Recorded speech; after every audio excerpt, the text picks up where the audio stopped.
Olá, meu nome é Uri Noalang de Vasconcelos e eu estudo o 7º semestre de produção em mídias audiovisuais. Eu fui o idealizador, diretor e editor do documentário As Mudas Súplicas daquilo que Permanece. E hoje eu vim aqui no programa Laboratório conversar um pouco sobre como foi a produção desse projeto. Bem, esse documentário veio muito de um desejo interno meu de produzir algo sobre um sentimento que eu sinto até que muitas vezes, que é o sentimento de dar adeus às coisas, de ver o fim das coisas. O documentário tem uma narrativa que fala muito sobre, internamente, o que eu sinto, sobre como eu vejo esses fins. E, ao mesmo tempo que tem essa narrativa, esse storytelling, o documentário fala muito sobre como um grupo de amigos que vai para casas abandonadas. Agora você acompanha na íntegra o As Mudas Súplicas daquilo que Permanece. E já estou de volta para falar um pouco sobre como é que foi os detalhes dessa produção.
Uma Godolphin 31. Isso daqui é o 266. Felipe, aumenta o brilho da tela do celular aí pra tentar pegar um take de tu mexendo nisso. Tá no máximo, filho. Puta que reflexo do cara. Aí agora. Tá, é pra cá assim, mais pra frente. É, mais pra frente.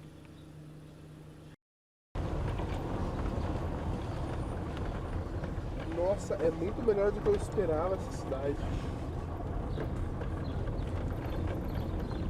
Todas as minhas expectativas Só cuide com a minha porta aí. Porque eu acho que a calçada é do tamanho da altura do carro. Eu descobri isso aí quando eu tentar sair. Aí destrói. Enquanto grudar a porta da calçada, tu vai descobrir. Aí destrói a Não, portinha. vou com calma. Dá pra abrir? Dá. Tá bom. Tá gravando? Certo. Pessoal, dessa vez eu e minha equipe viemos para Rio Pardo apresentar uma casa para vocês que atualmente só serve como depósito e ninguém mora nela há um bom tempo. Pode vir comigo, pessoal, pode vir comigo. Eu já dei uma olhada por dentro dessa casa e achei coisas muito interessantes para se comentar e pertinentes também. Então, vem comigo, pessoal. Por fora é essa casa aqui. Quando você olha para cá, dá para entender que há um ambiente aqui que alguém já morou algum dia e Vamos seguir. vocês viveram. Ó, tipo, seguindo aqui meu colega Renan. Vem comigo, pessoal, pode vir. Isso aqui servindo como depósito, vocês já podem ver que várias coisas estão aqui fora de ordem. O lugar não parece ter visto qualquer luz de que boa, nem nada para limpar esse lugar há algum tempo. Isso nem é muito papel de quem atualmente é dono desse lugar. E aparentemente essa casa aqui já é muito antiga e servia como salão de festas por algumas coisas que eu quero mostrar para vocês. Como por exemplo aquela porta ali, que provavelmente era um lugar onde as pessoas compravam bilhetes e coisas assim. E outro detalhe depois, que é o banheiro, que é separado, tem divisórias no banheiro. Vendo todos esses detalhes da casa, a gente começa a entender qual foi a real serventia dessa casa por muito tempo. Vocês podem... Muita coisa. Vocês podem ver que realmente o lugar estava limpo, estava um lugar completamente diferente disso que vocês estão vendo, esse ambiente que vocês estão vendo. Mas mesmo assim ele passa um ar muito desconcertante, mas que tu consegue achar um conforto, tu consegue ver que havia uma beleza por aqui.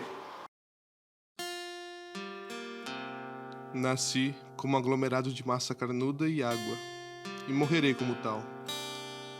Meu fardo é carregar esse saco de carne junto à minha consciência.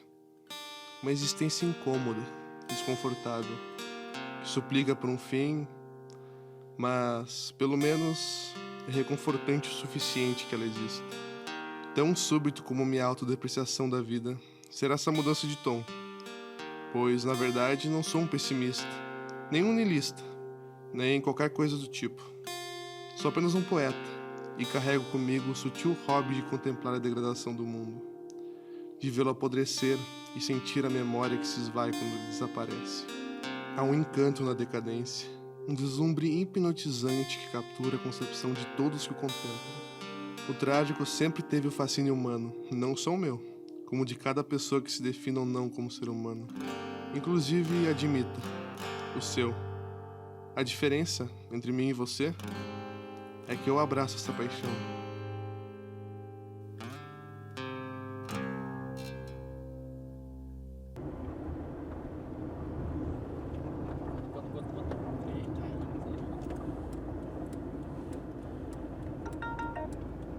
Eu tô entrando aqui, mas nem sei se é por aqui que é pra ir.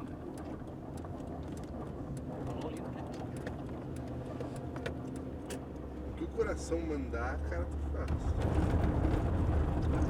Nossa, olha um corpo no chão, pessoal. Que cidade maravilhosa. Aqui começa a cenário pós-apocalíptico, porque... cara. Acho que é aqui. Na estação.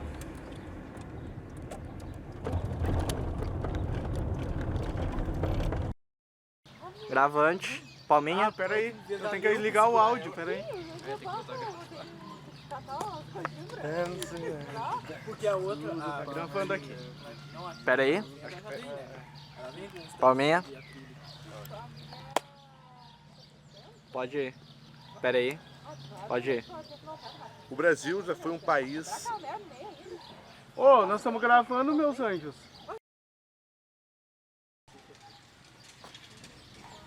O Brasil já foi um país repleto de ferrovias. Trens passavam por todos os cantos e levavam coisas de norte a sul do país. E nós estamos aqui num ponto muito importante para essa história. Isso aqui é a ferroviária de Rio Pardo. Aqui, onde várias histórias foram contadas, várias coisas importantes chegaram, como por exemplo, lá atrás, temos um exemplar de uma caixa d'água francesa, que veio diretamente da França. Também temos histórias sobre pessoas que se conheceram nesses vagões, amores que vieram de muito longe e todos os tipos de história que hoje em dia não passam de memórias. Então, gostaria de apresentar para vocês e mostrar para vocês um pouco desse lugar tão importante para tantas pessoas que talvez nem saibam que é importante para elas. Venham comigo. Não, tá pegando meu fala. Então, só o vento. O vento tá mais alto do que a fala delas. E daí a hora que cortar pra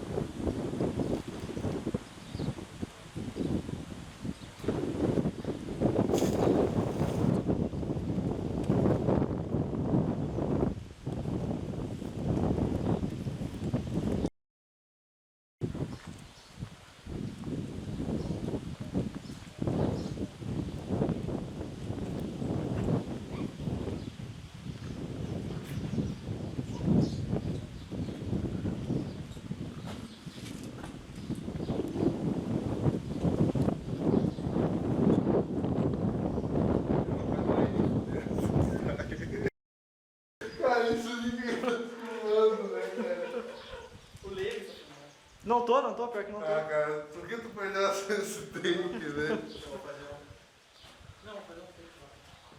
Dá um pé pro Renan. O Renan pegar um pé e o Renan consegue. Então, mas pode falar alguma coisa aí? Vai. Agora eu quero.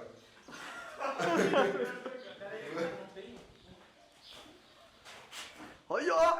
Vamos, guri! Puta que pariu! Vamos, Renan! Dá um salve pra câmera aí. Rec. Ah, dá a palminha, tá gravando? Não. Bate palma pra eles. Bate na palma da Áudio ok? Vai. Palma, palma, palma, palma, palma. Tá, o vídeo tá aqui ok.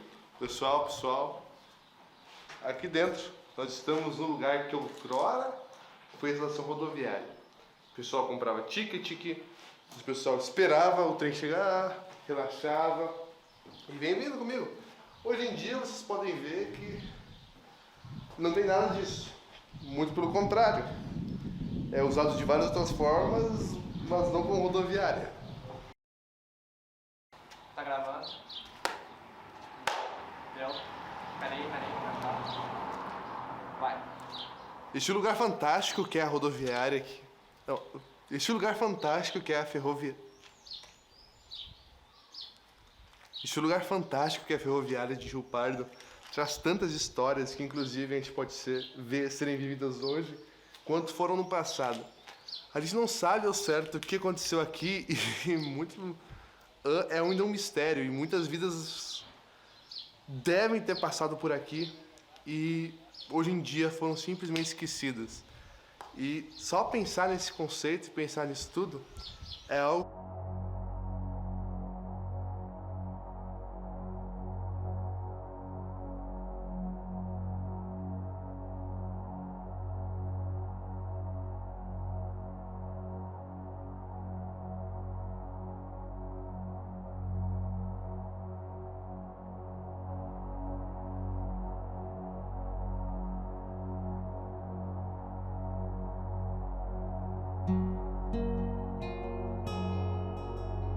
Minha meditação vem da observação de casas, casebres, cabanas, edifícios, estufas, celeiros e pontes, e locais abandonados em geral. Sentir que um local, outrora populado, construído pelas mãos humanas e com uma função que já não existe mais, é reconfortante. Essas construções, apesar de seu natural abandono, de seu apodrecimento e declínio, estão vivas, são imortais. Incapazes de terem um fim, ou melhor, são mortais, mas não o suficiente para que eu contemple sua morte. Falo morte no melhor sentido possível, afinal de contas, não vejo diferença alguma entre as casas que observo e você que me observa. Ambos têm suas histórias, suas memórias e, sem suas memórias, quem é você? Uma casa sem memórias é uma pilha de concreto e madeira. E já você, sem memórias, é apenas um humano.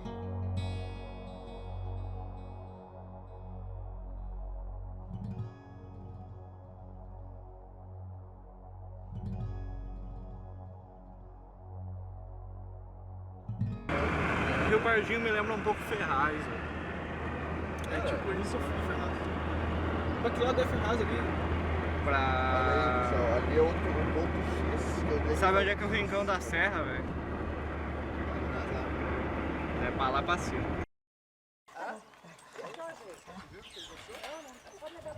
É de tempo isso daí? Vamos lá, amiga. E aí, como é que tá essa filmagem? Top, hein? Pode vir, ela não vai avançar em você. Tem até a trilha sonora do filme já. Não pode nem vai dar processo, pai. Aí a gente bota o. Sabe efeitinho de YouTube? Os caras botam tipo que eu faço fininha. Pegar a música daquele. Vai dar um pibibi, gurizada, calma, não é nenhum nada de problema no campo. A gente tá numa rua só e conseguiu se perder. Vou fazer um documentário. Cadê essa tipo ano?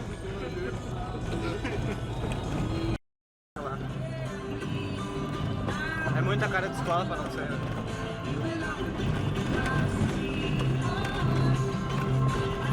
É aquilo, gurizada. Satadão escondido. A gente encontrou os ciclistas que a gente passou antes. É o efeito alienígena, eu tô falando, velho.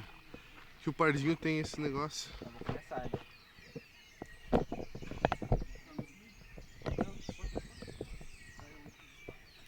Dessa vez, aqui em Rio Pardinho, lugar que eu cresci, viemos para um lugar muito especial para mim, que faz parte da minha infância, porque já era abandonado quando era menor. Essa escola aqui, conheço pessoas que já trabalharam ali, quando esse lugar ainda era habitado, e eu, como criança, vinha para cá muito brincar nesses escombros. Vai ser muito nostálgico e eu acho que vai ser muito bom. Vamos lá, pessoal.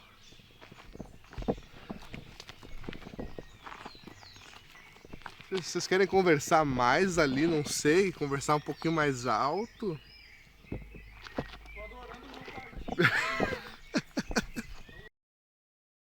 Eu com ele já uma vez, mas eu lembro de ter cimento, ter coisas para construção, mas nunca foi terminado. E não parece ter nunca sido nem começado. Bem, como você pode ver, a estatura do lugar não é muito alta, não é muito grande. Tem esse teto que eu tô com medo que alguma coisa saia e me pegue naquele buraco.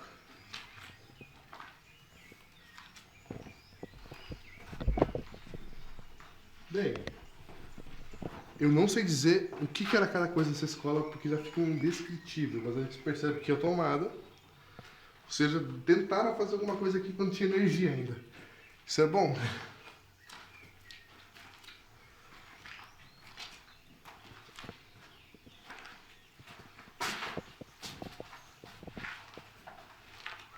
Histórias engraçadas sobre minha vida foi que sentado nesse lugar aqui, naquela porta,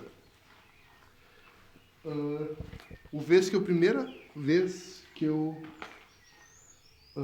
andei de bicicleta foi vendo meus amigos andando por aí e eles olharam para mim e me chamaram para andar junto com eles.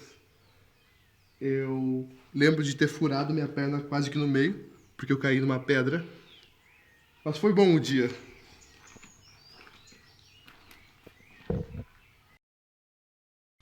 Aqui alguma coisa, eu não sei dizer mesmo. Essas grades aqui provavelmente também de uma reconstrução. E aqui para baixo tem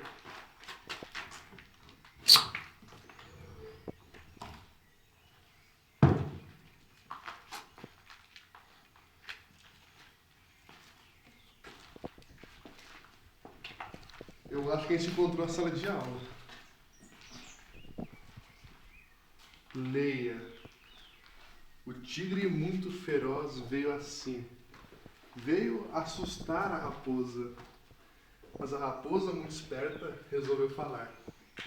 Sou o rei da floresta e o rei irei mostrá-lo. E aqui eu acho que deve ser essa raposa. Cara, que louco. Tem esse fogo, isso é um fogão? Uma geladeira, acho. Um freezer. Um freezer.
todos estes lugares ainda têm memórias.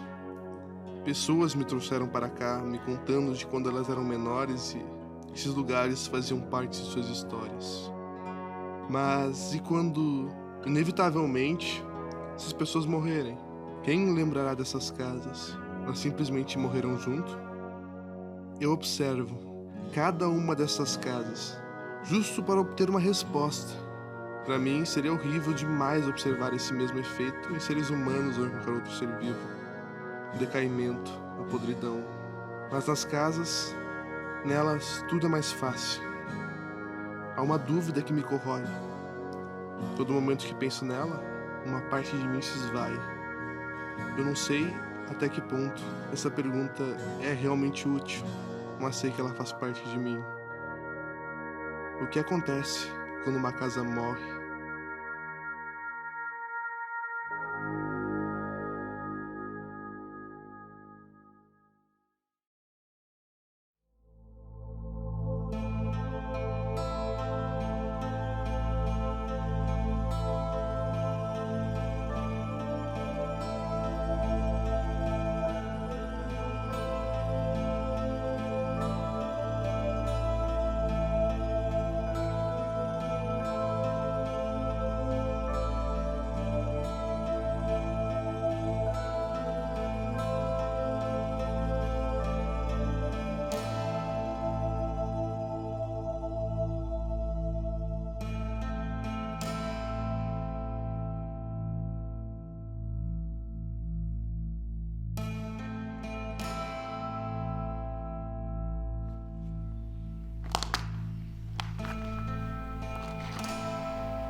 Esse é só mais um lugar abandonado.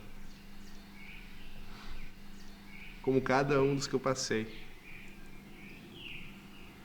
É difícil pensar nesses lugares, porque eu não vim para eles para simplesmente conhecer algo novo, porque não tem nada de novo aqui. Nada de novo em lugar nenhum.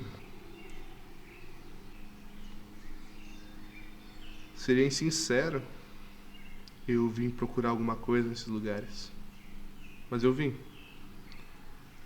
Seja aqui, seja naquela escola, naquela estação, naquela casa.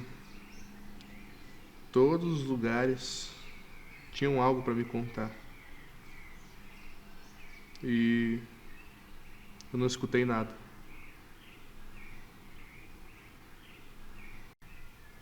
Eu sinto, olhando para cada uma dessas casas, com paredes caindo, o teto há alguns anos de desabar para o chão, uma relação muito forte, como se esses lugares me entendessem. Entendem a mim, e eu acho que qualquer pessoa consegue se relacionar com essas histórias. É bem, realmente muito difícil pensar demais nisso. Esses lugares estão acabando. Poucas são as pessoas que recordam de alguma coisa deles. E as recordações são grafites nas paredes, ou paredes quebradas, ou só histórias contadas por alguém que pesquisou muito sobre o lugar. Mas um dia essas paredes vão cair. Essas pessoas que pesquisaram vão acabar morrendo. Esses lugares vão se tornar nada. Não vai sobrar mais nada aqui, da mesma forma que não vai sobrar mais nada de nenhum de nós. Essas casas suplicam por algo. Elas pedem para ser lembradas, e o mínimo que eu posso fazer é tentar eternizar elas em um cartão de memória que um dia também vai acabar. Essas casas suplicam para serem lembradas. E elas não podem gritar, não podem pedir socorro, só podem esperar. Esse nunca foi um documentário sobre casas.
O documentário As Mudas Súplicas Daquilo que Permanece foi produzido no meu 6º semestre na disciplina de Projeto Audiovisual de Documentário com o professor Jair Giacomini. Da forma com que eu fiz esse documentário surgiu muito antes dele ser idealizado como um documentário.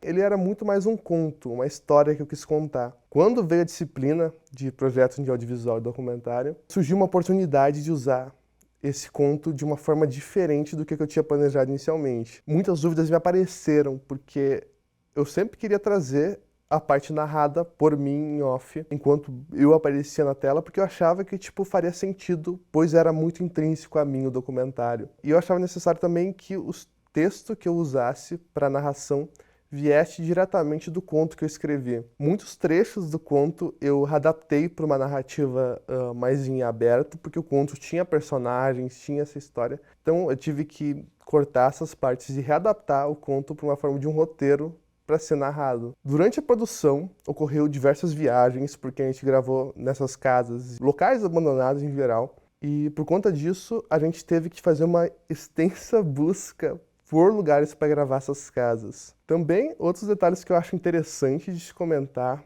são, em essência, como esse documentário foi concebido na hora de uma pós-produção. Ele sempre foi idealizado tendo a dicotomia de documentário mostrando nossa equipe filmando e descobrindo muito como eram esses lugares, e também as cenas onde é que são narrativas com a poesia. E na hora da pós-produção nós tivemos alguns perrengues em conseguir juntar ela e imaginar ela. Mas surgiu num brainstorming, a gente pensou que talvez a melhor forma seria realmente esses cortes abruptos, esses cortes que cortam de um espaçamento de tela para uma coisa completamente diferente, em outra qualidade, outra identidade visual quase, sendo abruptos como a percepção que o personagem eu tinha da cena. Pensamentos às vezes inclusive intrusivos aparecem independente do momento, aparecem independente da tua escolha, por ser uma quebra de expectativa. A gente achava que talvez conseguisse causar um estranhamento positivo com o público. E sobre algumas referências que eu tive, referências visuais, muito vem de um vídeo produzido por um cineasta inglês chamado Jacob Geller. É quase como se fosse um documentário abordando sobre realmente casas abandonadas. Ele traz muito sobre casas em ambientes de terror, como uma casa assombrada, como uma casa que nós normalmente entendemos casas assombradas como um fantasma habita essa casa. Mas uma casa assombrada também, ele traz muito sobre como é que uma casa em si só, por sua existência, é assombrada. Obviamente isso não comunica muito com minha visão, mas é uma referência visual muito interessante que a gente teve, uma referência narrativa e que gerou toda a linha de pensamento que eu criei sobre realmente casas como pessoas, casas como seres vivos. Como o documentário fala sobre meus pensamentos e minhas ideias, nada mais condizente do que mostrar a realidade sobre esses pensamentos, a realidade que é estar com um grupo vendo esses lugares que não são lugares que normalmente tu vai com teus amigos, mas no documentário a gente queria mostrar o grupo em si agindo e se divertindo, porque parecia natural, parecia sincero, parecia verdadeiro. E um documentário sobre sentimentos, quanto mais verdadeiro a gente acha que comunicaria melhor a ideia central. Com toda certeza, uma das partes que eu mais me orgulho de produzir esse documentário foi a trilha sonora original que nós conseguimos produzir. Basicamente, as referências para música vieram de... Hoje em dia está muito popular o próprio The Last of Us, veio muito um estilo musical de interior americano. Basicamente, quando nós falamos sobre um projeto ser autoral, a gente normalmente vê diretores que estão na mídia e produzem produções que têm normalmente ligações que tu percebe entre uma obra e outra, detalhes. E quando essa obra eu sinto que ela é intrínseca a mim, eu acho que ela não poderia ser mais autoral do que é. Durante toda a produção do documentário, eu sempre me envolvi emocionalmente o suficiente para fazer realmente sentido o que eu estava mostrando. Eu fui para lugares que me traziam memórias muito boas. Eu acho que o momento em que eu finalmente me deixei permitir a sentir tudo que eu queria ter sentido foi no momento em que eu renderizei o filme pela última vez. Chorei pelo momento em que a gente gravou esse documentário, que foram dias vão estar para sempre carregados na minha memória como talvez uma das melhores produções que eu já fiz, por serem dias bons, serem dias divertidos. E talvez eu não tenha percebido, mas no meio do documentário eu tomei a decisão de botar muitos mais desses momentos felizes, me permitir revisitar aquela escola, me permitir revisitar os momentos que eu vivi com os meus amigos naqueles dias. Enquanto eu tivesse os arquivos, enquanto eu puder reassistir esse filme, esses momentos vão estar para sempre vivos, eu vou sempre poder reassistir eles e lembrar com um sorriso de cada um daqueles dias que a gente gravou. Este foi o programa Laboratório, com o documentário As Mudas Súplicas daquilo que Permanece. Espero que tenham gostado e não percam o próximo episódio. Até mais!